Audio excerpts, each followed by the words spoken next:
Assalamualaikum warahmatullahi wabarakatuh. Alhamdulillahirabbil alamin wassalatu wassalam wa barik ala sayyidina Muhammad wa ala alihi wa sahbihi ajmain amma ba'du.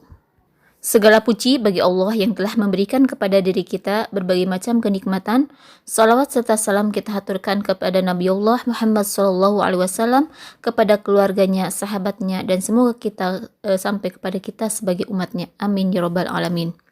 Insyaallah di pertemuan hadis yang ke-6 ini kita akan membahas bab tentang pertolongan dan perlindungan Allah. Mari kita baca hadisnya. Ani Ibni Abbasin radhiyallahu anhuma qala kuntu khalfan nabiy sallallahu alaihi wasallam yauman faqala ya gulam ihfadillah yahfadka ihfadillah tajidhu tujahaka idza sa'alta fas'alillah wa idza ista'anta fasta'in billah rawahu Tirmidzi wa qala hasanun sahihun. Dari Ibnu Abbas radhiyallahu anhuma ia berkata, suatu hari aku berada di belakang Nabi SAW. Beliau berkata, wahai anak muda, peliharalah. Maksudnya perintah dan larangan Allah, niscaya Allah akan memeliharamu. Peliharalah perintah dan larangan Allah, niscaya engkau dapati dia di hadapanmu. Jika engkau meminta, maka mintalah kepada Allah. Dan jika engkau meminta bantuan, maka mintalah bantuan kepada Allah. Hadis riwayat At-Tirmidzi, dan ia berkata hadis ini hasan sahih. Mufradat khalfa ay wara'a, yaitu di belakang. Gulamun ay as-sabiyun, yaitu anak muda. Ihfadillah ay imtithalu biawamirihi wajtinabu nawahihi wala tatajawaza hududahu. Maksudnya pelihara Allah, yakni melaksanakan seluruh perintah-perintahnya, menjauhi yang dilarangnya, dan melaksanakan ketentuan-ketentuan akal atau hukum-hukum Allah. Tujahuka ay amamaka fayahfaduka min syururid dunya wal akhirah. Di hadapanmu, yakni di hadapanmu Allah akan menjaga diri kita dari kejelekan-kejelekan dunia dan akhirat di dalamnya. Sa'alta ay talabata, meminta. Ista'anta talaba al-i'anah, yaitu memohon bantuan. Dalam hadis ini diceritakan bahwa suatu ketika Rasulullah SAW berkendaraan bersama sepupunya, yaitu Abdullah ibnu Abbas yang lebih dikenal dengan sebutan Ibnu Abbas. Lalu beliau memberikan nasihat yang sangat luar biasa.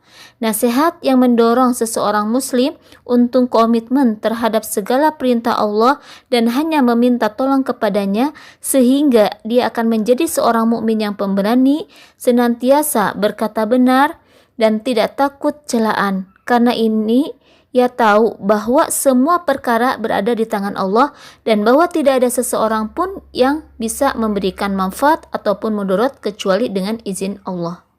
Rasulullah SAW adalah orang yang sangat tawadhu. Beliau mau bergaul dengan anak muda dan memberikan pengajaran yang menarik perhatian anak muda, sehingga timbul keinginannya terhadap pengetahuan, dan hal ini akan lebih terkesan dalam dirinya. Rasulullah pun memanggil Ibnu Abbas dengan panggilan ya gulam, yaitu wahai anak muda, agar perhatiannya terpusat dan siap mendengarkan apa yang hendak dikatakan berikutnya. Lalu Rasulullah SAW bersabda, aku akan mengajarkan kepadamu beberapa kalimat, hanya beberapa kalimat, namun berisi kaidah-kaidah agama yang sangat penting, dan kaidah-kaidah itu akan menjernihkan pikiran, menajamkan ingatan, menerangi akal, menguatkan akidah, dan akan menambah keyakinan kepada Allah. Wasiat yang pertama adalah ihfadillah yahfadka. Peliharalah Allah, niscaya Allah akan memeliharamu. Maksudnya, peliharalah hukum-hukum Allah, janji-janji Allah, semua perintah Allah, dan semua larangan Allah. Berarti kita diperintahkan untuk berkomitmen terhadap perintah-perintah Allah Jangan mendekati bahkan melanggar batasan-batasannya. Laksanakan apa yang diwajibkannya dan jangan meremehkan sedikit pun. Dan jauhi apa yang dilarang oleh Allah. Karena jika kamu menjaga Allah di dunia, maka Allah akan menjagamu di akhirat.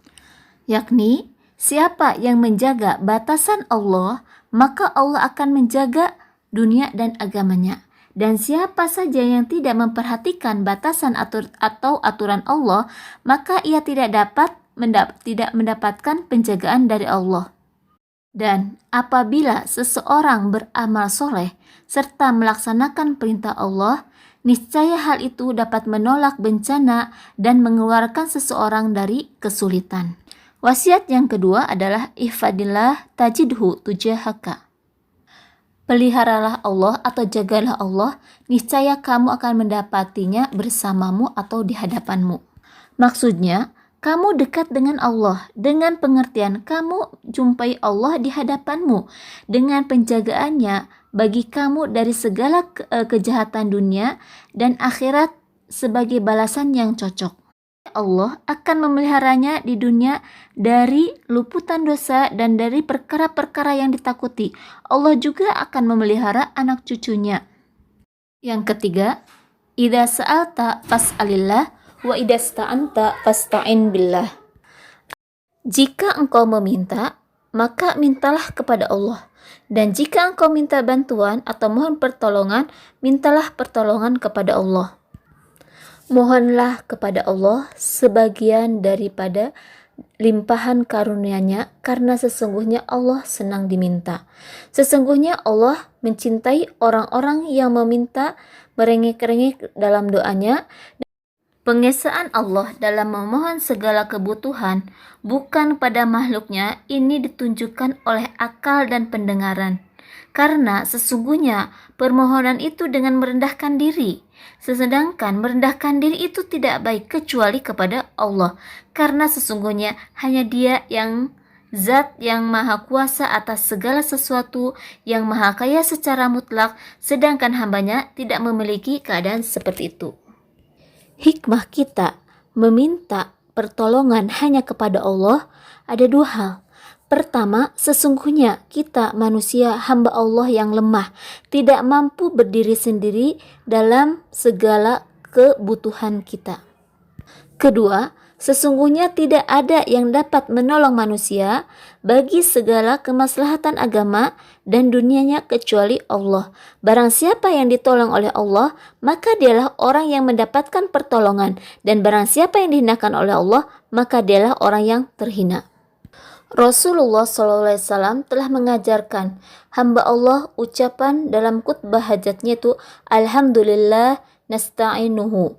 Pujian itu hanya bagi Allah, kami memohon pertolongan kepadanya.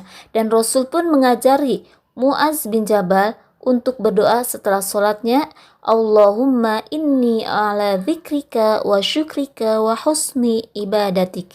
Ya Allah, bantulah saya untuk selalu ingat kepada Engkau, mensyukuri Engkau dan kebaikan ibadah kepada Engkau. Hamba itu adalah orang yang paling butuh kepada Tuhannya dalam memohon pertolongan untuk mengerjakan semua perintah, meninggalkan semua larangan, dan untuk sabar atas semua yang telah ditakdirkan oleh Allah. Dan lanjutan dari hadis ini adalah wa'lam annal ummata law ijtama'at ala ayyan fa'uka bisyai'in lam yanfa'uka illa bisyai'in qad katabahu Allahu laka. Dan ketahuilah bahwasanya seandainya umat manusia itu berkumpul untuk memberi manfaat kepada kamu dengan sesuatu, maka tidak akan dapat memberikan manfaat kepadamu kecuali dengan sesuatu yang telah ditetapkan oleh Allah. Wa inistama'u ala an yadurruka bisyai'in lam yadurruka illa bisyai'in qad katabahu Allahu 'alaika. Dan jika mereka berkumpul untuk membahayakan kamu dengan sesuatu, maka mereka tidak akan mampu membahayakanmu kecuali dengan sesuatu yang telah Allah tetapkan untuk membahayakanmu. Rufi'atil aqlam wa jaffatis suhuf. Pena-pena telah diangkat dan lembaran-lembaran telah mengering. Maksud dari hal ini, kita diajarkan bagaimana cara kita mengimani takdir. Bahwasanya hamba atau makhluk tidak bisa memberikan manfaat dan tidak bisa mendatangkan kemudaratan kecuali manfaat dan mudarat itu telah ditetapkan oleh Allah. Apa yang Allah kehendaki pasti terjadi, dan yang tidak Allah kehendaki tidak akan terjadi. Keimanan kepada qada dan qadar atau takdir akan mendatangkan ketenangan dan ketentraman, dan juga keberanian. Bukan menjadikan seseorang menyerah putus asa dan pasrah tanpa usaha. Karena di balik kesulitan ada kelapangan dan kemudahan. Dalam kalimat pena-pena telah diangkat dan lembaran-lembaran telah kering menunjukkan bahwa takdir sudah dicatat seluruhnya. Ibnu Rajab mengatakan, ada 2 tingkatan seorang mukmin dalam menghadapi musibah.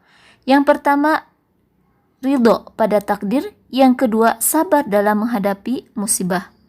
Ridho terhadap takdir, yakni hatinya lapang dalam menerima takdir dan rasa yakinnya itu begitu besar sehingga mengalahkan rasa sakitnya. Dan sabar dalam musibah berarti dia menahan diri dari murka namun tetap masih merasakan sakit.